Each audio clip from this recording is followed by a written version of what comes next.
Well, hello, I'm Nora Stanger, the Appalachian Outreach Coordinator for Sinclair Community College. And I have the honor today of sharing a fellow Appalachian story with you. This project is an attempt to try to capture the journey of each other and to appreciate the journey of fellow Appalachians. So today I get to interview Heidi Arnold. Heidi, would you mind introducing yourself? Sure. I'm Heidi Arnold, and I was born in Zanesville, Ohio, down in the southeast area of the state. I'm a communication professor at Sinclair. I don't know what else you need, but that's great. That's great. Just like that. Well, you said where you were raised. What are some of the memories you have of growing up Appalachian? Well, I didn't know I was Appalachian. I know that's one of the things that you and I were talking about. It was just home. Yes. You probably didn't know either when you were Exactly.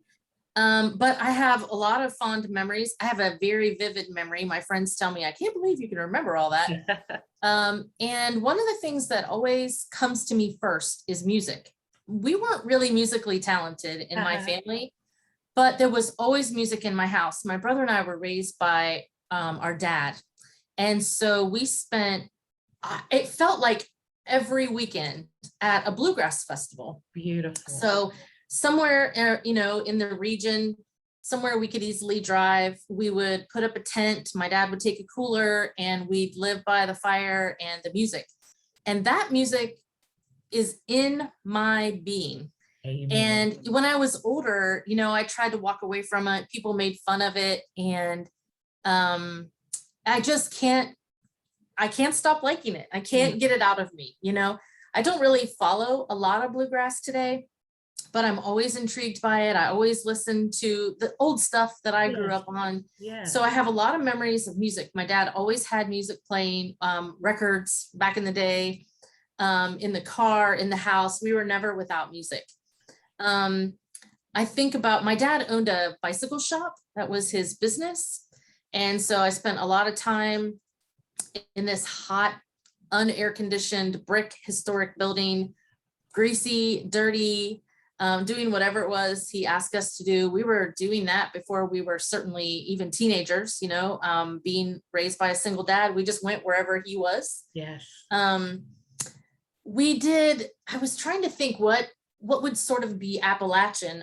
My grandparents were from Coshocton, Ohio, which is also Appalachian, north of there, closer to where the Amish are today. So we spent a lot of time with our grandparents, and I loved being with my grandparents more than anybody in the whole world. Why do you think that was? What was it about your grandparents that made you feel so good? I don't know. I think they loved me for one thing, and they loved me better than anybody else. Oh. And my grandparents were very much connected to their home place, to their old town. And so we would drive every weekend to see their sisters and brothers. And so those great aunts, I have no aunts and uncles, but those great aunts and uncles were they were my people. Yes. And I would sit as a kid, as a 7-year-old kid, I would rather sit at the kitchen table and listen to those old people tell stories than play with any toy or any kid in the neighborhood. So I don't know. I think I have an old soul, and I just felt like I fit there more than I fit anywhere else. Yes. And it was a way. Oh, I'm so sorry. Go ahead. You mentioned 3 separate things there: the music, the family orientation, and the old soul. I really connect with all 3 of those too as an Appalachian. And I too did not realize that I was Appalachian until I left home. But all of those things were so primary to who we were and who we are. So it's really neat that you brought that up. I'm sorry, I interrupted you. Keep going. I was thinking about my dad.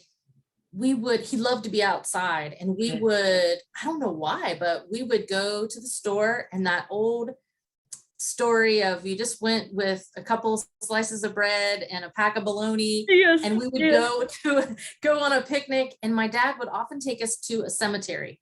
It didn't have to be the cemetery where we knew anybody. Although Uh-huh. I've been there as a kid, I was in a cemetery all the time, not necessarily for a funeral, but it was beautiful, shady, Yes. quiet, big trees. And we would just sit in the shade, under some big tree near some gravestones and have lunch. That was just the way my dad raised us. And that again, I just relate to it so much. It's Yeah. simple, but it's sweet. It's very sweet. I think simple is the thing. My dad ended up becoming a Quaker, which of course is another simple thing. He Right. was not a complicated person. He wasn't fancy at all. He didn't enjoy fancy at all. But shoot, I lost my thought thinking about the cemetery. And simple. I was gonna say we lived simply and we heated with wood, Uh-huh. which was very weird and not my favorite thing about my childhood at all, as you can probably attest. Yes. But that's just the way he wanted to live. Yeah. We heated with wood, we cooked on a wood stove. Wow. We didn't have a gas stove Mm-hmm. for a long, long time. That's just, cast iron skillet, just the basics. It's kind of like camping, but we put it into a house. Into a house. That's Yeah. great. That's great. When you did realize that you were Appalachian, what were your thoughts, or what kind of images come to your mind before you actually connected that that's what you were? Well, I didn't realize it until I was out of college. And I decided to take a friend of mine on a surprise birthday trip on the Appalachian Trail. And I was like, what is this trail? That's when I started to figure out there was something, about people. Yeah. And so what I remember thinking is, well, this is the old people. This is about old people, not about young Yes. people. I grew up in the city. Yeah. Yeah. And I was like, well, this isn't really me. I mean, I grew up in this town, but it's very much for me connected to the place in which I was raised. Yes. It's not necessarily that I grew up in a holler or that I danced in my bare right. feet or played a banjo or anything like that, but it's about the town where I grew up. Yes. And Yes. in Zanesville, we have the Licking River and the Muskingum River that come together in our town. And you are probably familiar with